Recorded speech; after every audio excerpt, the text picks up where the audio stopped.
My husband said his ex will always be part of his life, and that if I didn't like it, I should cancel the wedding. Before continuing the story, let us know in the comments which city you're watching from. Don't forget to subscribe to the channel, hit the notification bell so you won't miss more stories, and leave your like on the video. I should have seen it coming during the rehearsal dinner, but I was too busy trying to keep my mother from crying into her wine glass. We were at my future in-laws' house, one of those sprawling suburban properties with too many rooms and not enough warmth. 23 people crammed around their dining table, pretending this was a celebration. My fiancé stood up with his champagne glass, and I remember thinking how handsome he looked in that blue shirt I'd bought him. 5 years together, and I still got butterflies when he smiled at me a certain way. Instead of the toast I expected, he cleared his throat and said, "I need everyone here to understand something important. Vanessa will always be part of my life. She was my first love, and that connection doesn't just disappear because I'm getting married." The room went silent. I felt my father's hand grip the edge of the table. My future mother-in-law smiled approvingly. His father nodded with satisfaction. They'd been coaching him, I realized. "I believe in evolved relationships," he continued. "In modern families that aren't bound by outdated possessiveness.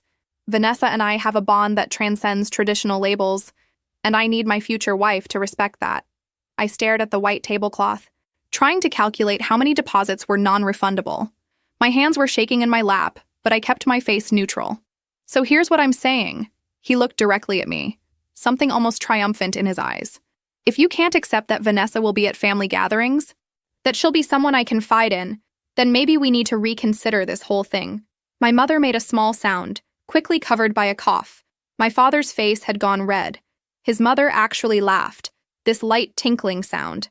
"Oh, don't look so shocked. Everyone. This is how mature adults handle relationships. Not with jealousy and insecurity, but with openness and trust." I could feel everyone watching me, waiting. In the past, I would have nodded, smiled, apologized for not being evolved enough. My sister reached for my hand under the table, but I pulled away gently. I didn't need comfort. I needed clarity. "So that's an ultimatum," I said quietly. "Accept your ex-girlfriend as a permanent fixture in our marriage, or cancel the wedding." He blinked. "I mean, I wouldn't put it that way, but that is what you're saying." I looked at him and saw a stranger wearing my fiancé's face. "In front of both our families 2 weeks before our wedding. I'm asking you to be reasonable," he said, an edge creeping into his voice. "To not be so controlling." His mother nodded vigorously. "This possessive behavior is exactly why modern relationships fail." I stood up slowly, my chair scraping against their expensive floor. Everyone froze. "Okay," I said. "Okay, what?" "Okay, I'll cancel the wedding." My voice was steady, calm, like I was confirming a lunch reservation rather than ending a 5-year relationship. The silence that followed was deafening. My mother started crying. His parents' smug expressions cracked. "Wait, what? You can't just..." he started. "You gave me an ultimatum. I'm choosing." I picked up my purse. "Mom, Dad, we're leaving." My parents stood immediately. My sister grabbed her coat. "This is ridiculous," his mother shrieked, her composure shattering. "You're throwing away a perfectly good relationship because you're too insecure to..." "Have a good evening," I said, and walked toward the door. He followed us into the hallway, grabbing my arm. "You're being crazy right now. You're upset. You're not thinking clearly." I looked down at his hand, then back at his face. "Let go." He did, stepping back. "Just sleep on it. We'll talk tomorrow when you've calmed down. There's nothing to talk about. You made your choice very clear." As we walked to my parents' car, shouting erupted inside the house.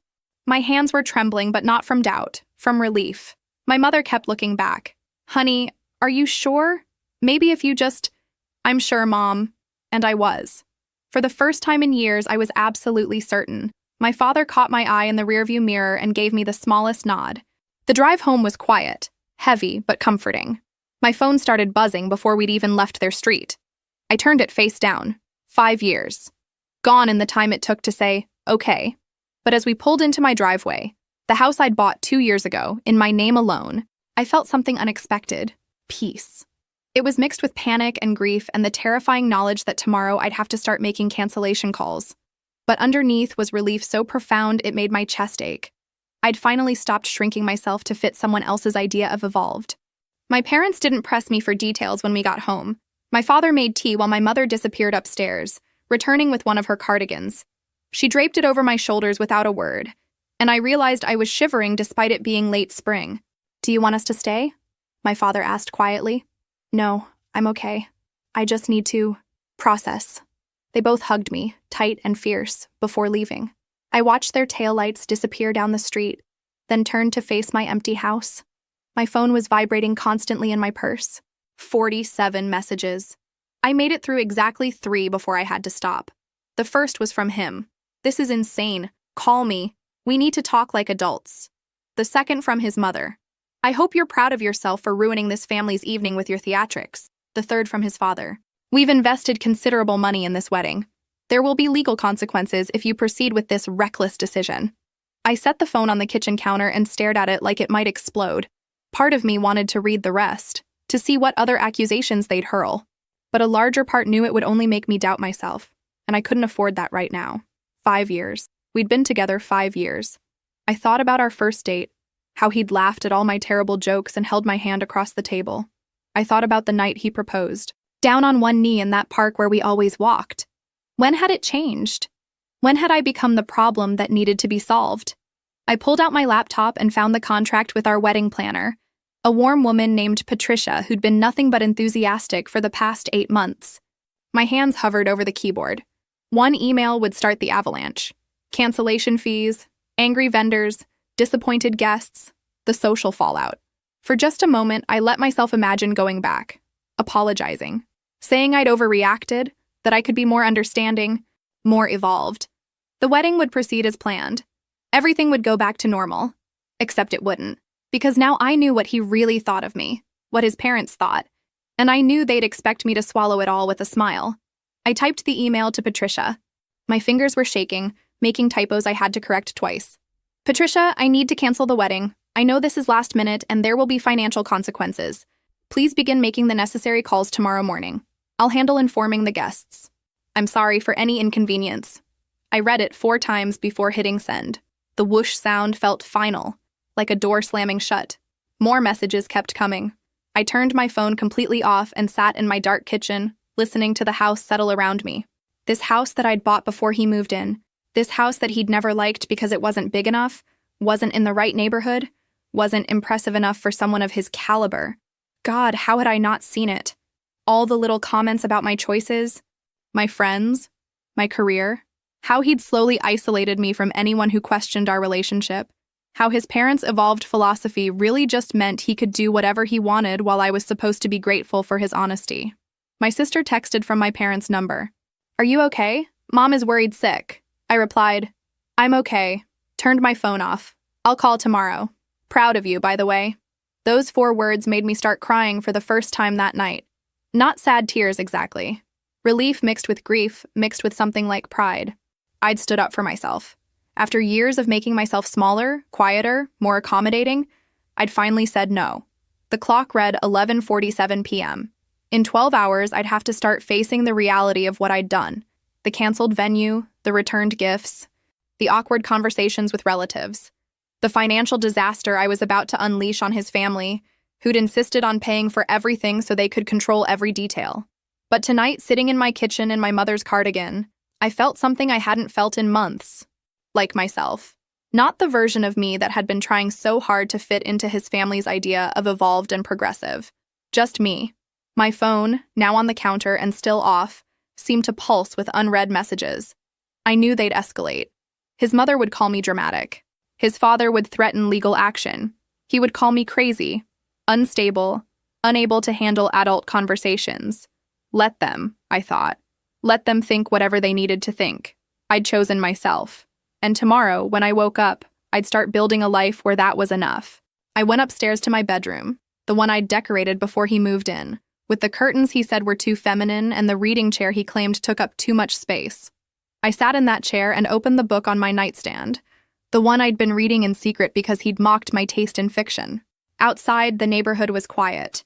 Inside, I felt the first stirrings of something that would take me weeks to fully recognize. Freedom. Patricia called at 8:15 a.m.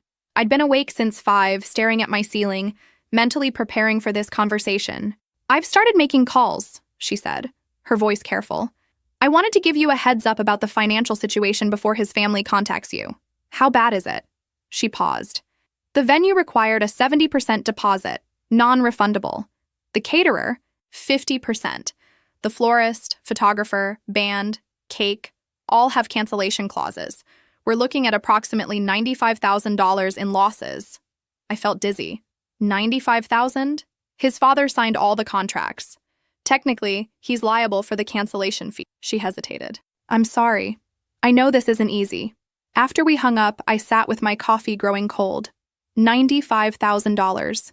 His father had insisted on paying for everything, had made such a show of his generosity at every planning meeting. Now that generosity was going to cost him. My phone, which I'd turned back on to talk to Patricia, immediately started buzzing. His father's name flashed on the screen. I let it go to voicemail, then listened with the phone held slightly away from my ear. This is financial ruin. His voice shook with rage. $90,000 down the drain because you couldn't handle an adult conversation. My lawyer says we can sue for breach of promise, emotional distress, financial damages. I deleted the voicemail and called my own lawyer, someone I'd used when buying my house. She listened as I explained. Do you have witnesses to the ultimatum?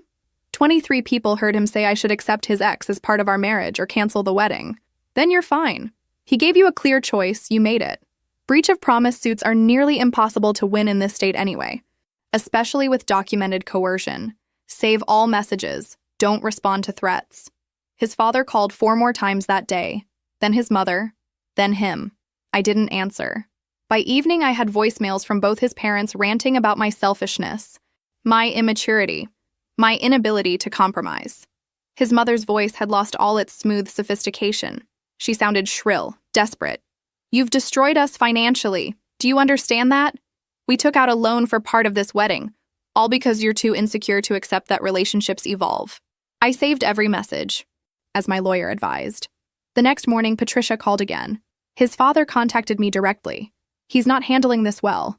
He demanded I falsify documents to show you initiated the cancellation without cause. I refused and told him I have written records of the entire timeline. I'm sorry you're caught in the middle. Don't be. I've been doing this for 15 years. I can spot toxic family dynamics. She paused. For what it's worth, I think you made the right call. Those words meant more than she knew. His father's lawyer sent a formal letter 3 days later, full of legal language that boiled down to empty threats. My lawyer responded with a single page outlining the facts. Public ultimatum, multiple witnesses, his son's own words. We never heard from their lawyer again. But the calls continued. His mother left a sobbing voicemail about how they'd have to sell things to cover the losses. His father sent texts calling me every name he could think of. My ex alternated between begging me to reconsider and accusing me of being vindictive. You knew this would hurt my family financially, one text read. That's why you did this, isn't it? To punish me? I stared at that message for a long time. The delusion was almost impressive. He'd given me an ultimatum at a dinner party, and somehow I was the villain for taking him at his word. I didn't respond. Silence was my best defense. 2 weeks after the canceled wedding date, I got a call from a cousin who'd been at the dinner. His parents are telling everyone you had a breakdown, that you became irrationally jealous and called off the wedding in hysteria. And what are other people saying? She laughed. That his parents are delusional. Everyone who was there knows what happened. He stood up and basically told you to accept his ex or leave. You left. Now they're trying to rewrite history. The truth was spreading faster than their lies. Every person at that dinner was talking, and the story was always the same. He'd been disrespectful. His parents had encouraged it, and I'd handled it with grace. His father's final attempt came in the form of a certified letter demanding I pay half the cancellation fees as the ethical thing to do. My lawyer responded with copies of every text, every voicemail, every piece of evidence showing their harassment. We never heard from them again.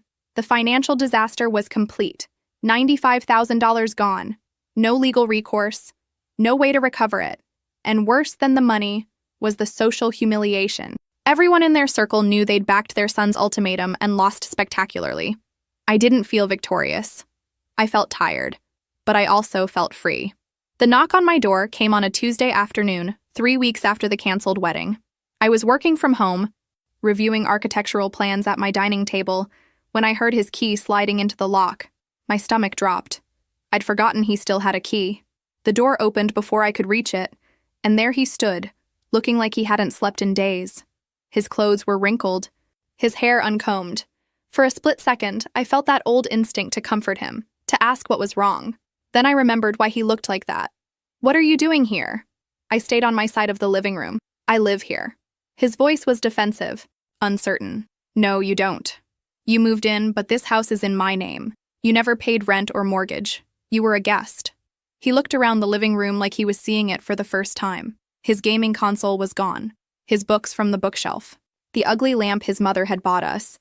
I'd spent the past week systematically packing his things into boxes that now sat stacked by the door. "You can't just kick me out. I have rights." "You have no rights. Check with your father's lawyer if you don't believe me." I gestured to the boxes. "Everything's there. I didn't throw anything away." He stared at the boxes, and something crumbled in his expression. "This is really happening. You made it happen." I kept my voice level, but my hands were shaking. "You stood up at that dinner and gave me an ultimatum. Did you think I'd just cave? That I'd spend our entire marriage competing with your ex for your attention? It wasn't about competition. It was about being mature enough to— Don't." The word came out sharper than I intended. "Don't lecture me about maturity. You wanted to have your cake and eat it too, and you got caught." He moved toward the boxes, then stopped, looking at me instead. 5 years? You're throwing away 5 years over one argument?" "It wasn't one argument. It was the final drop in years of you making me feel like I was never enough." I picked up the shirt draped over one of the boxes. The blue one from our first date. My throat tightened. For just a second, I let myself remember that day. How nervous he'd been. How he'd spilled coffee on his sleeve and laughed at himself. When had that person disappeared? I kept trying to be cooler, more evolved, more understanding. I kept shrinking myself to fit into your idea of a perfect partner, and it was never enough. That's not fair. You know what's not fair? Spending 5 years building a life with someone, only to find out they think your completely reasonable boundaries make you controlling and antiquated. I set the shirt back down carefully, precisely on top of the box. "I'm not the villain in this story, no matter how much you want me to be." He opened his mouth, closed it. For a moment, he looked like he might actually hear me. His shoulders sagged slightly, and I saw something like recognition flicker across his face. Then his phone buzzed in his pocket. He glanced at it, and when he looked back up, his face had hardened. "My parents were right about you. You're dramatic. You can't handle anything that doesn't fit your traditional little fantasy." And there it was. The real him, or maybe the him his parents had created. The one who thought respecting boundaries was oppressive and expecting monogamy was controlling. "Get out," I said quietly. "These are my things. Take them and get out. I'm changing the locks tomorrow." He started loading boxes into his car, making multiple trips. I stayed at the dining table pretending to work, but really just listening to the door open and close, each trip feeling like another piece of the past 5 years being carried away. On his 4th trip, he nearly dropped a box and swore under his breath. I didn't offer to help. On his final trip, he stopped in the doorway, one hand on the frame. "You'll regret this. When you're alone and you realize how good you had it." "I already know how good I have it," I interrupted. "I have a house I own, a career I love, and parents who don't manipulate me into thinking emotional abuse is enlightenment." "What do you have?" He didn't answer. Just grabbed the last box and left, pulling the door closed behind him with more force than necessary. I sat in the silence after he left, waiting for the breakdown I thought would come. The tears, the second-guessing, the urge to call him back and apologize for being so harsh, but it didn't come. Instead, I felt this strange lightness, like I'd been holding my breath for years and could finally exhale fully. The next morning, a locksmith came and changed every lock. New keys, new deadbolts, even the one on the back door. The house felt different afterward. Truly mine for the first time since he'd moved in 2 years ago. I called my father that evening. He came by yesterday, got his things. "How are you holding up?" "Better than I expected." I looked around my living room, noticing all the small changes that made it feel like me again. The space where his gaming setup had been, the empty spot on the bookshelf, even the air felt cleaner somehow. "I think I'm going to be okay, Dad." "I never doubted it," he said, and I believed him. That night, I slept better than I had in months. The first person to ask about the canceled wedding was my hairdresser. I'd known her for years, and she'd been excited to do my wedding hair. Now she was carefully cutting my ends while I explained what had happened. "Wait, he said that? In front of everyone?" Her scissors paused mid-snip. "Yep. Gave me an ultimatum and everything." "And his parents were okay with it?" "They encouraged it.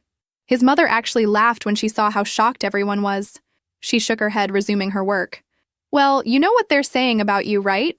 My stomach tightened. What? That you had some kind of emotional breakdown. That you called off the wedding because you couldn't handle modern relationships. She caught my eye in the mirror. But everyone I know who is actually there is telling a completely different story. Over the next 2 weeks, I heard variations of this conversation repeatedly. His family had launched a full campaign to paint me as unstable, jealous, and irrational. But they'd made a critical mistake. They'd given that ultimatum in front of 23 witnesses. My cousin called. You need to hear what people are actually saying at the country club. I'm not sure I want to. Trust me, you do. She sounded almost gleeful. His mother tried to play the victim at her book club. Said you'd abandoned her son without warning, that you were never mature enough for him. Then someone who was at the dinner spoke up and described the whole thing. Who? That woman who married into the Wellington family. She told everyone exactly what he said. How smug his parents looked. How calmly you handled it. By the end, his mother was so red-faced she left early. I felt a small, vindictive satisfaction at that image. The truth spread like wildfire. Every person at that dinner had their own network of friends, family, co-workers. Within days, the real story had reached every corner of our social circles. He'd stood up at a pre-wedding dinner, announced his ex would always be part of his life, and given me an ultimatum. I'd simply taken him at his word. His narrative crumbled under the weight of actual facts. I ran into one of his college friends at a coffee shop. He looked uncomfortable when he saw me, shifting his weight from foot to foot. Look, I just want to say, what he did was messed up. A bunch of us told him that. Thanks, I said, genuinely meaning it. His parents always did have weird ideas about relationships. We used to joke about it. He hesitated. He's not handling any of this well. The money thing, the social fallout. He keeps saying you overreacted, but I think he knows that's not true. The social humiliation was apparently worse than the financial disaster. His family had positioned themselves as progressive, evolved, above the petty constraints of traditional relationships. Now everyone saw them for what they really were. People who wanted to have their cake and eat it too, without consequences. My phone buzzed with a text from my sister. Mom just got off the phone with one of her friends. Apparently his mother tried to uninvite us from some charity gala and was told that if we didn't come, half the attendees would boycott. I laughed out loud, startling the barista making my latte. The next blow came from an unexpected source. My best friend from college, someone I'd lost touch with after getting engaged, reached out. I saw the news about your wedding. I'm sorry I wasn't there for you during the relationship. I should have said something years ago. Said what? That he was slowly isolating you from everyone who cared about you. I tried to bring it up once and you got so defensive. I backed off, but I shouldn't have. I felt a lump in my throat. I wasn't ready to hear it then. Are you okay? Really? Yeah, I said and realized I meant it. I'm actually really okay. We met for drinks that weekend, and it felt like reclaiming a piece of myself I'd forgotten existed. She told me about her life, her career, her recent divorce. We laughed about terrible dates and terrible bosses. For 3 hours, I was just myself, not someone's fiancé or ex-fiancé. As I drove home that night, I thought about reputation and truth. His family had tried to rewrite history, to make themselves the victims and me the villain. But truth has a way of persisting. You can't give a public ultimatum and then claim you were betrayed when someone accepts it. The social fallout for them was complete. They'd lost the moral high ground they'd spent years cultivating. More than that, they'd lost respect. People saw them clearly now. Manipulative, delusional, willing to destroy someone's reputation rather than admit fault. I hadn't needed to defend myself. The truth had done that for me. Every witness at that dinner had become an advocate, spreading the real story faster than his family could spread their lies. And me? I was free. Free from his manipulation, free from his parents' games, free from pretending I was okay with things that hurt me. The vindication felt good, I won't lie. But even better was realizing I didn't need it. Whether people believed me or not, I knew what had happened. I knew I'd made the right choice. That was enough. I heard about what was happening at his parents' house through my cousin, who heard it from a neighbor who lived 2 doors down. Apparently, the fights were loud enough to hear from the street. They're screaming at each other constantly, she told me over coffee.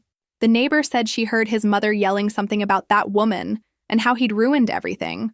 I felt a strange mix of satisfaction and sadness. Satisfaction because they were finally facing consequences.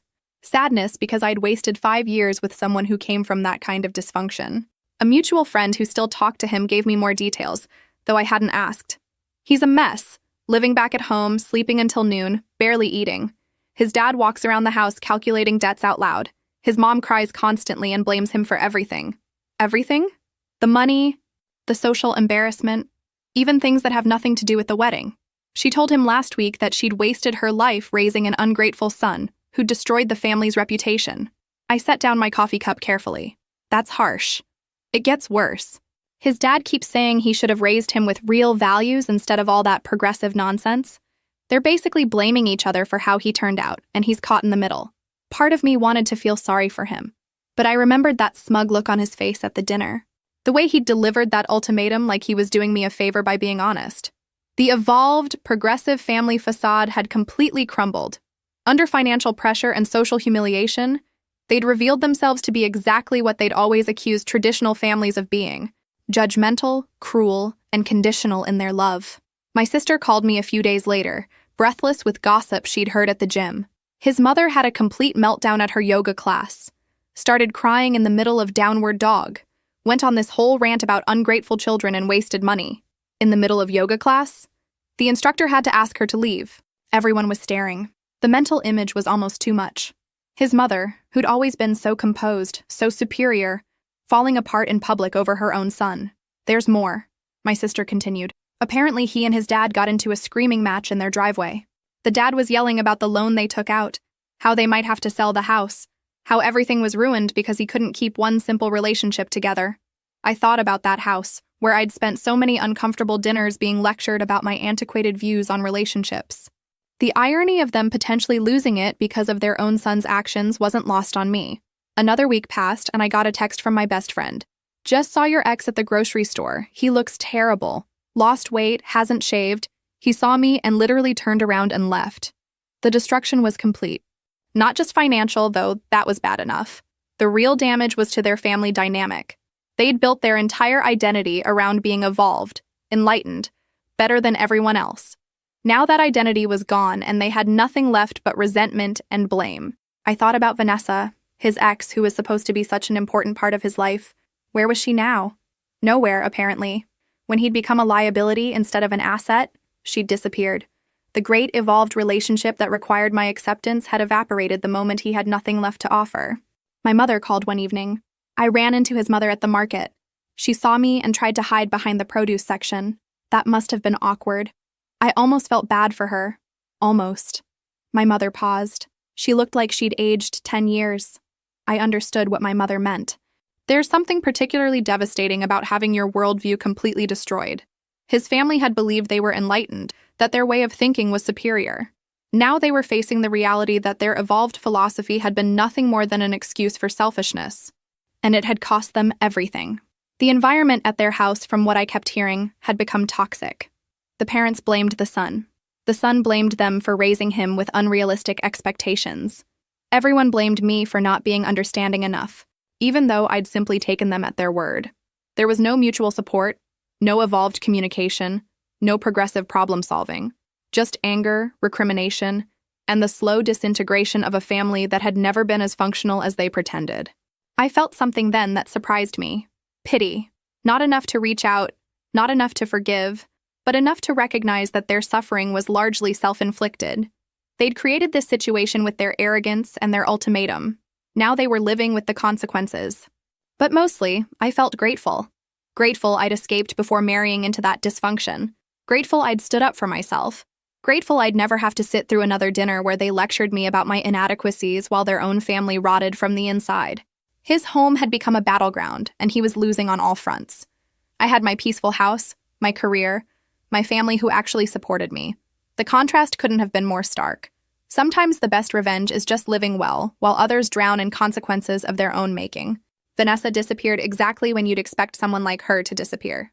The moment my ex became unstable, broke, and living with his parents, she stopped returning his calls. My cousin, who followed Vanessa on social media, showed me the posts. Beach vacations, expensive restaurants, photos with a new guy who looked nothing like my ex. There was no mention of evolved relationships or fluid families, just a woman moving on to her next source of entertainment. She blocked him last week, my cousin said. Scrolling through her phone, one of her friends told me he kept texting her asking to meet up and she just ghosted him completely. The woman who was supposed to be such an integral part of his life couldn't be bothered to respond to a single message. The great transcendent connection that required my acceptance had vanished the moment he had nothing left to offer. I felt a grim satisfaction at that. Not because I wanted him to suffer exactly, but because it proved what I'd always suspected. Vanessa had never been about some enlightened approach to relationships. She'd been convenient. A way for him to keep his options open while having the security of an actual partner. 2 months after the canceled wedding, I was at a coffee shop downtown when someone sat down across from me. I looked up, ready to politely tell them the seat was taken, and found myself face to face with my ex's best friend. We'd always gotten along. He was one of the few people in my ex's life who never made me feel inadequate. Honest, straightforward, funny, without being cruel. "Hey," he said, looking uncertain. "Is it okay if I sit?" "Sure." He ordered a coffee at the counter, then returned to the table. We sat in awkward silence for a moment. "I owe you an apology," he finally said. "I should have said something before the wedding. About Vanessa, about how he was treating you, about all of it. Why didn't you? Honestly, I thought you knew what you were signing up for. I thought maybe you were okay with it, or that it wasn't my place." He ran his hand through his hair. "But after what happened at that dinner, after hearing how he spoke to you in front of everyone, I realized I'd been a coward. You weren't the one who gave me an ultimatum?" "No, but I watched it happen for months. The way he'd talk about you when you weren't around, like you were too traditional, too clingy. The way his parents would nod along like he was so enlightened for keeping Vanessa in his life." He shook his head. "It was all bullshit, and I knew it. We talked for an hour. He told me things I hadn't known, patterns I hadn't seen, how my ex had always been like this, even in college, how his parents had raised him to believe he was special, that normal rules didn't apply to him, how Vanessa had dated his friend first, then moved to him when the friend ran out of money. She's with some finance guy now," he said. "Saw them together last week. She didn't even acknowledge me when I waved. She sounds wonderful." He laughed, genuine and surprised. "You know what? You're handling this better than anyone expected. Better than he is, certainly. I'm just tired of being angry." We started meeting for coffee regularly after that. Nothing romantic, just friendship. Conversations about work, books, terrible movies. He was easy to talk to, and more importantly, he didn't make me feel like I needed to be someone I wasn't.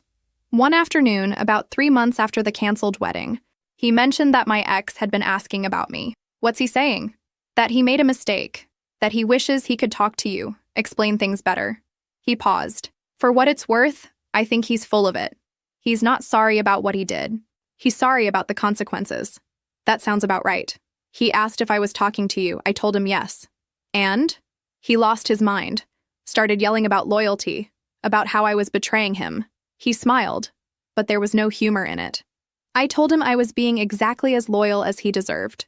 That was the moment I realized something had shifted. This friendship felt different from anything I'd had during my relationship. There was no pretense, no games, just two people who enjoyed each other's company and respected each other's boundaries. I thought about telling him how much his honesty meant to me, but the words felt too heavy. Instead, I just said, "Thanks for having coffee with me."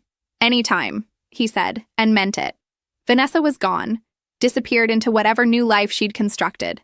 My ex had lost his best friend on top of everything else. The evolved family structure had collapsed entirely, revealing itself as nothing more than a convenient excuse for selfishness. And me? I had a friend who was honest with me, who apologized when he should have spoken up sooner, who didn't expect me to be anything other than myself. It felt like the beginning of something, though I couldn't quite name what yet. But there was time to figure that out. For now, this was enough. 4 months after the canceled wedding, I did something I'd been putting off for years. I booked a trip to Europe. 2 weeks in Italy and France, visiting museums and eating food that had nothing to do with anyone's dietary restrictions or preferences but my own. My ex had always found excuses when I brought up traveling together. Too expensive, wrong time of year. He didn't like tourist destinations.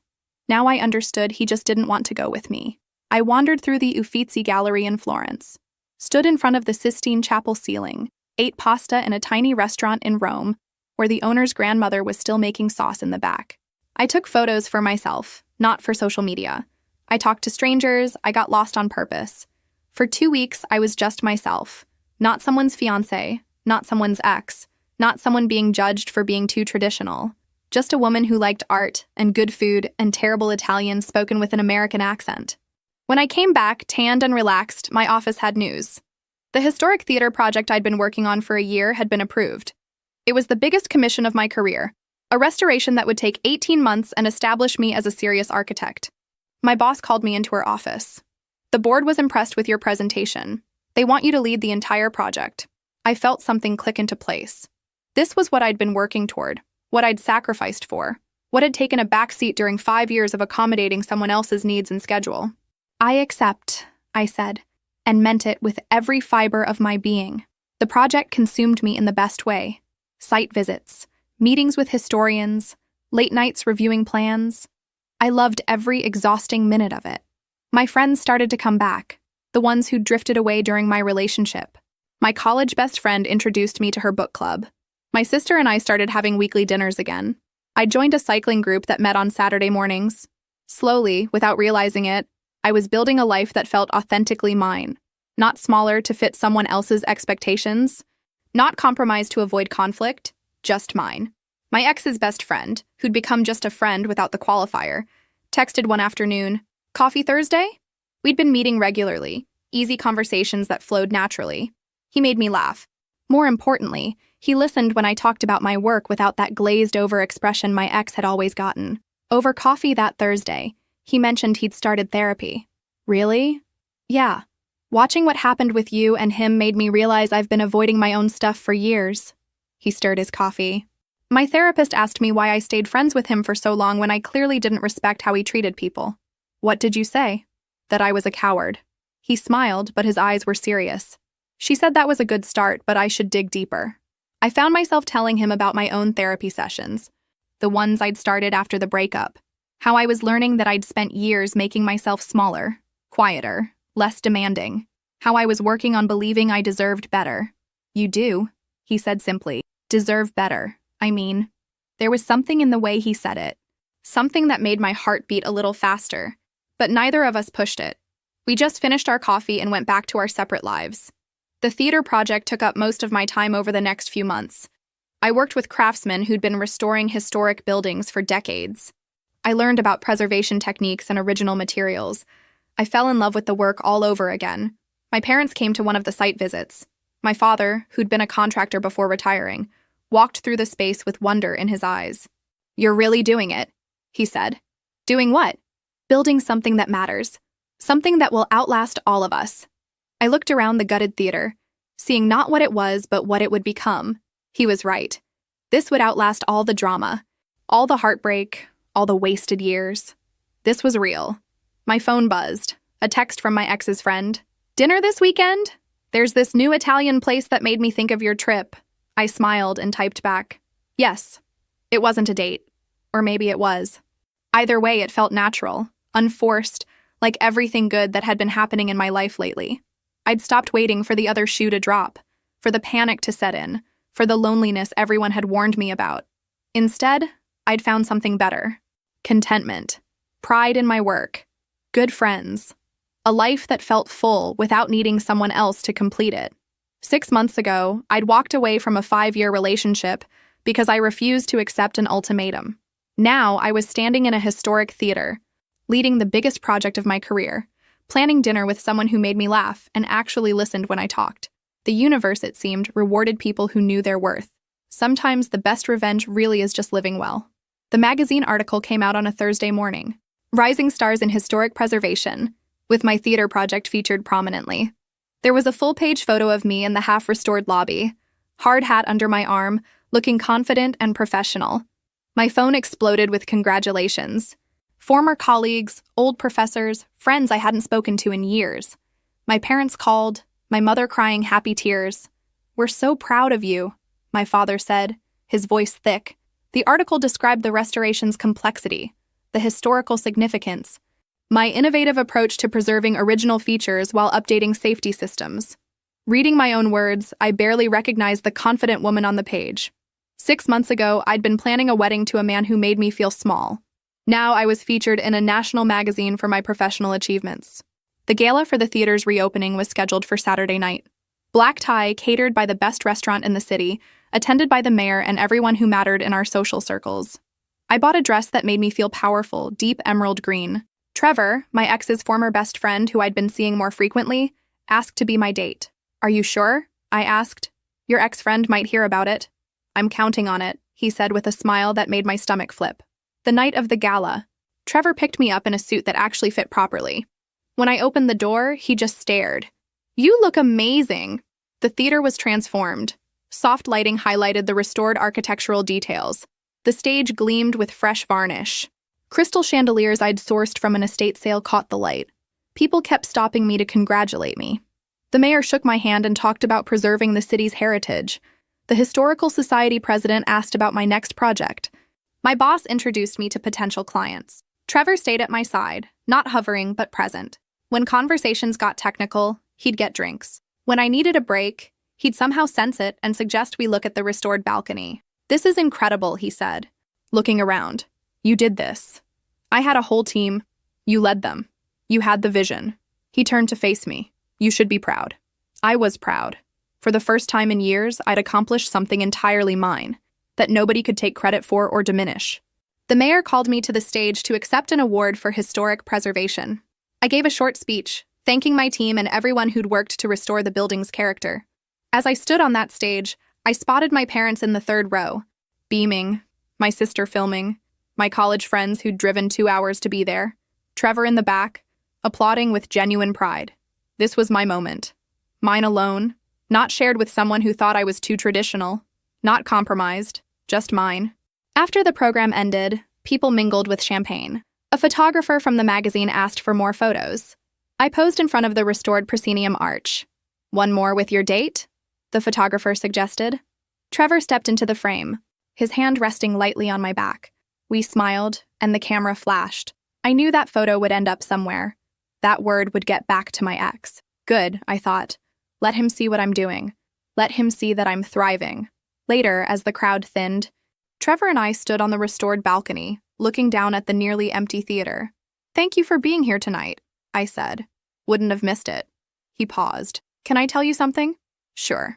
I've been wanting to ask you out, officially, for weeks. But I kept thinking it was too soon, or weird because of the history. My heart was pounding. And now? Now I'm tired of pretending this is just friendly coffee. He turned to face me fully. I like you. I like who you are, what you value, how you've handled everything. I'd like to take you to dinner, as an actual date, if you're interested. I looked at him, really looked at him. Trevor had been there through the worst of it, had apologized for not speaking up sooner, had become someone I looked forward to seeing. No manipulation, no games, no attempts to make me smaller.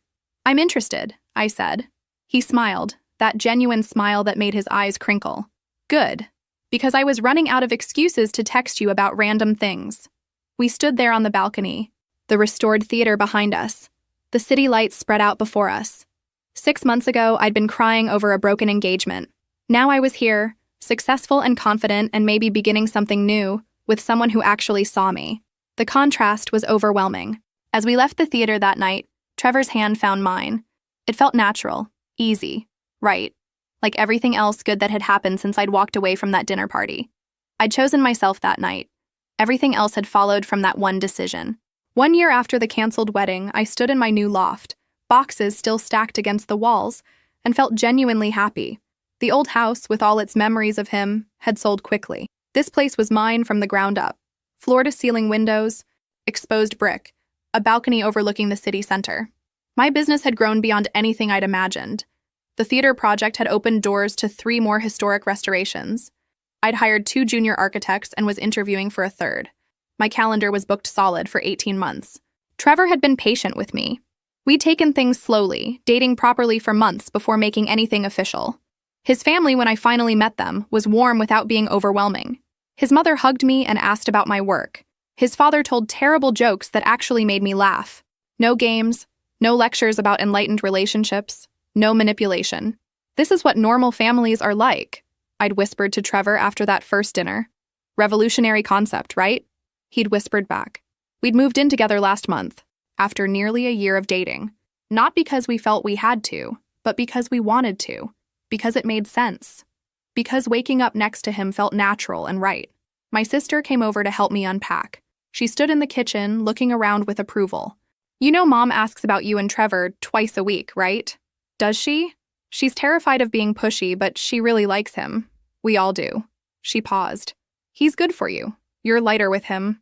I knew what she meant. With my ex, I'd always been braced for criticism, for the next lecture about how I needed to be more evolved. With Trevor, I could just be myself. Messy, imperfect, sometimes traditional in my views, sometimes not. He didn't need me to be anything other than who I was. I'm happy, I said, realizing it was true without qualification. The theater project had led to a feature in another magazine, which led to speaking engagements, which led to consulting opportunities. I'd spoken at a conference on historic preservation. My career was everything I'd worked for. The projects challenged me. The clients respected me. My team looked to me for leadership. One Saturday morning, Trevor and I were having coffee on our new balcony when he mentioned he'd seen my ex. Where? That boutique on Maple Street. He was working there, behind the counter. I set down my coffee carefully. Working there? Yeah. I went in to get my mom a birthday present. He saw me, went pale, and disappeared into the back. I tried to imagine it. My ex, who'd been so confident about his evolved philosophy, who'd given me an ultimatum in front of 24 people, now working retail and hiding from people he knew. Did you talk to him? No, I got what I needed and left. Trevor reached for my hand. I felt bad for him. Not bad enough to engage, but bad. That's not petty. That's human. We sat in silence, watching the city wake up below us. I thought about the man I'd almost married, about the 5 years I'd spent trying to be enough for him. Part of me did feel bad. But mostly, I felt grateful I'd escaped. My phone rang. A client wanting to discuss a new project. A Victorian mansion needing restoration. I took the call while Trevor started making breakfast, comfortable in our shared space, our shared life. When I hung up, he'd made omelets and fresh coffee. Good news? He asked. Great news. Another project. I sat across from him. This is going to sound strange, but I'm glad everything happened the way it did. Yeah? If he hadn't given me that ultimatum, I'd probably be married to him right now. Miserable, but married. Instead, I have this. I gestured around our loft, but meant everything. My career, my confidence, him. Instead, we have this. He corrected, and kissed me softly. Later that week, my mother called with gossip she'd heard through her friend network. His parents had downsized significantly. The financial losses from the canceled wedding, combined with some bad investments, had forced them to sell their house. They'd moved to a condo across town. And him? I asked, unable to help myself. Still living with them, from what I hear. Trying to start some coaching business, but it's not going well. She paused. I know I shouldn't take pleasure in their misfortune. But you do. A little bit? Yes. She laughed. Is that terrible? It's honest.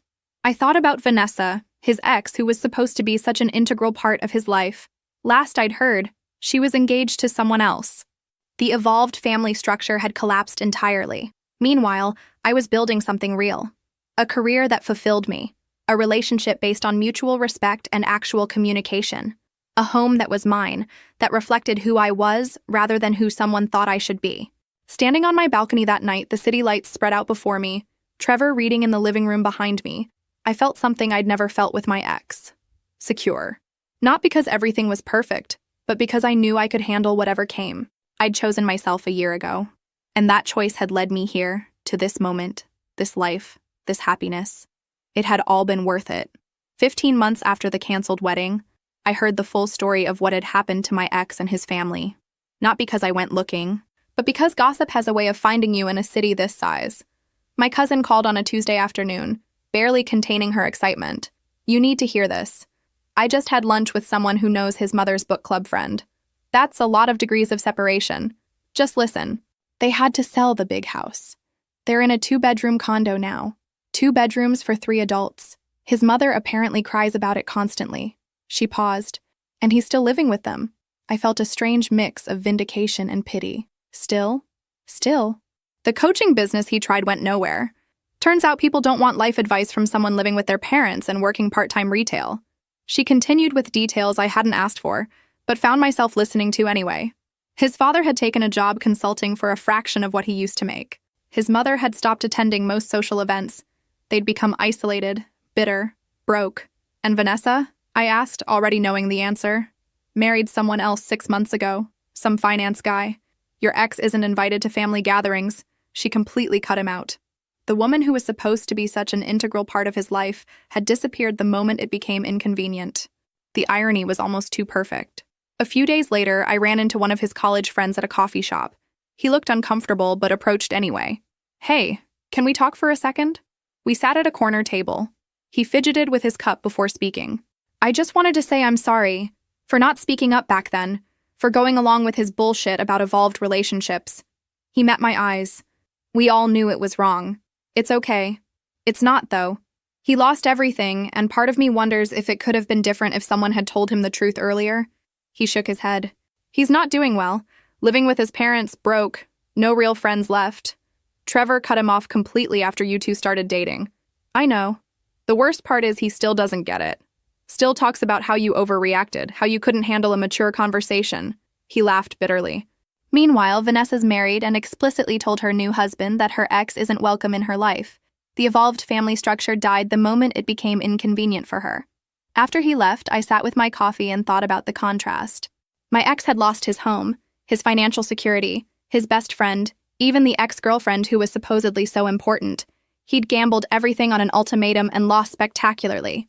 Meanwhile, I had a thriving career, a loving relationship, a beautiful home. I'd gained everything by refusing to compromise on my basic dignity. That evening, Trevor and I were cooking dinner when I told him about the conversation. "Do you ever feel bad about cutting him off?" I asked. "No." He was chopping vegetables. Movements precise. "I feel bad about not doing it sooner. I wasted years being friends with someone I didn't respect. He was your best friend. He was a habit." Trevor set down the knife and turned to face me. "You know what I realized? I'd been making excuses for him since college. But he was that bad. And I enabled it by staying silent. You apologized. Years too late." He pulled me into a hug. "But I'm grateful for one thing. If he hadn't been such an ass, I wouldn't have you." We finished making dinner, easy and comfortable in our shared space. This was what a real relationship looked like. No games, no ultimatums, no lectures about evolution. Just two people who respected each other. My phone buzzed with a text from my sister. "Mom just told me his parents tried to come to her charity event and were turned away at the door. Apparently, half the committee threatened to quit if they were allowed in." I showed Trevor the text. He whistled low. "Social exile is brutal in this city? They earned it. And they had. They'd positioned themselves as morally superior, as more evolved than everyone else. Then they'd publicly supported their son giving me an ultimatum, tried to destroy my reputation when I called their bluff, and harassed me legally and financially. The community had long memories. I thought about my ex, stuck in a small condo with his parents, working a job he hated, watching everyone move on. Part of me did feel sorry for him, but it was distant pity, the kind you feel for someone you used to know but no longer have connection to. He'd made his choices. He'd stood up at that dinner and demanded I accept his ex as a permanent fixture in our marriage. He'd backed me into a corner, confident I'd cave like always. He'd been wrong, and now he was living with the consequences. Meanwhile, I was living the life I'd built by standing up for myself. Good career, good relationship, good life. Everything I deserved and everything he'd lost. Sometimes the universe really does reward people who know their worth, and sometimes it punishes those who take others for granted. Standing in my kitchen that night, Trevor's arms around me, our dinner simmering on the stove, I felt nothing but gratitude. Gratitude that I'd walked away. Gratitude that I'd found someone who actually valued me. Gratitude that I'd never have to wonder what my life would have been if I'd accepted that ultimatum. I knew exactly what it would have been. Miserable. Instead, I had this. And this was everything. The charity auction was Trevor's idea. Black tie, high-end donors, all proceeds going to historic preservation. My theater project had made me a minor celebrity in those circles, and the organizers had specifically requested my attendance. "It'll be good for business," Trevor said, adjusting his bow tie. "Plus, open bar and decent food." I smoothed down my navy dress and smiled at him. 2 years since that dinner party where everything had fallen apart and somehow come together. The venue was elegant, soft lighting and carefully arranged flowers. We checked in, grabbed champagne, and started mingling. I recognized most faces. People from the Historical Society, former clients, city council members. An hour in, I was talking to a potential client about a Victorian mansion when I saw him. My ex, wearing a server's uniform, carrying champagne glasses. He moved through the crowd with his head down. Then he looked up and our eyes met. The shock on his face was visceral, raw. He'd known Trevor and I were together, but seeing it was different. Trevor followed my gaze and raised his champagne glass slightly. Not mocking, just acknowledging.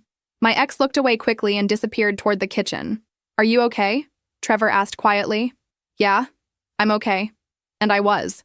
No triumph, no vindictive satisfaction. Just a strange sort of closure. The woman I'd been talking to hadn't noticed. She continued discussing crown molding, and I pulled my attention back to my life, to what mattered.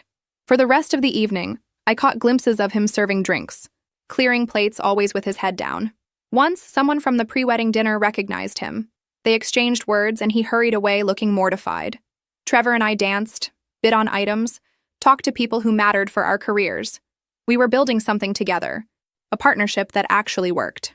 Near the end of the night, I found my ex in a service hallway, leaning against the wall with his eyes closed. He opened them when he heard my footsteps. For a long moment, we just looked at each other. "Congratulations," he said finally, voice rough. "On everything.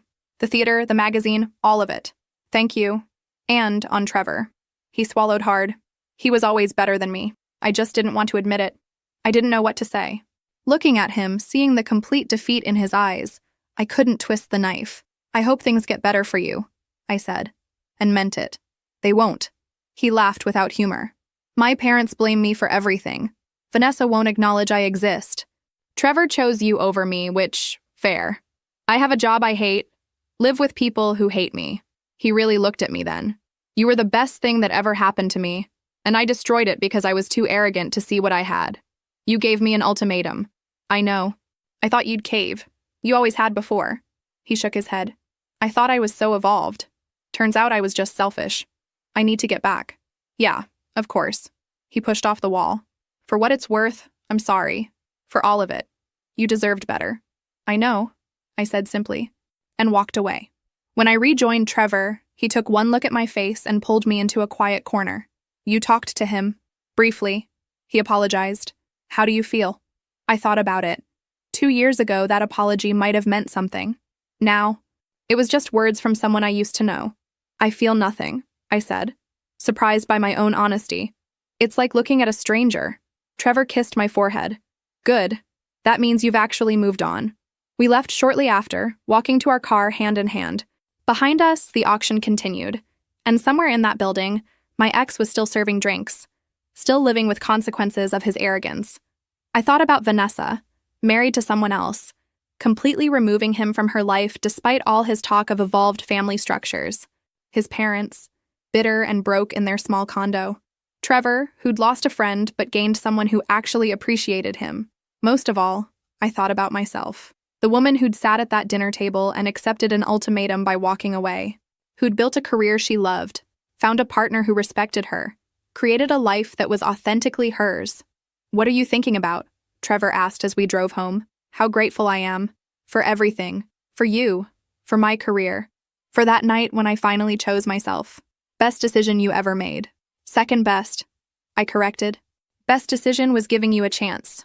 He laughed, that warm, genuine laugh that made me fall for him. "I'll take second place." We drove home through quiet city streets, toward our loft and the life we'd built together. Behind us, my past was serving drinks at a charity auction. Ahead of us was everything we still had to build. Sometimes the best revenge isn't revenge at all. It's just living well, choosing people who value you, and building a life worth living. I'd learned that lesson sitting at a dinner table while my ex gave me an ultimatum.